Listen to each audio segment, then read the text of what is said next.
L'économie altruiste suppose également de repenser la place du travail dans la société. Travailler toujours plus, ça ne peut pas être l'alpha et l'oméga de la vie, surtout que tous ne s'épanouissent pas au travail et que l'on peut aussi parfaitement se réaliser à travers le temps libre. C'est une des leçons politiques que m'a apprise Michel Rocard. Mais le travail, c'est aussi ce qui apporte une forme de dignité, un sentiment d'utilité en contribuant au développement de la société et qui donne une identité, celle d'être un travailleur.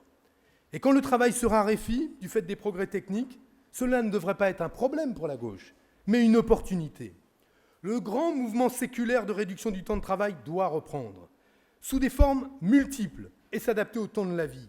Qu'il s'agisse d'une semaine de 4 jours, de 32 heures, d'un congé sabbatique, d'un congé parental allongé et partagé. Les modalités sont nombreuses, elles devront être négociées dans l'intérêt des salariés, dans l'intérêt de l'emploi et selon les particularités de chacune des branches professionnelles. L'important n'est pas d'être figé dans les modalités, mais déterminé sur les principes.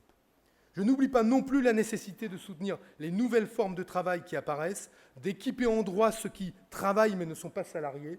Puis la gauche doit se réapproprier d'un mot la question de la santé et du bien-être au travail, non pas en facilitant le licenciement ou en permettant la réduction des salaires, par la réduction des tarifs des heures supplémentaires, ce qui justifiera l'abrogation de la loi travail, mais en reconnaissant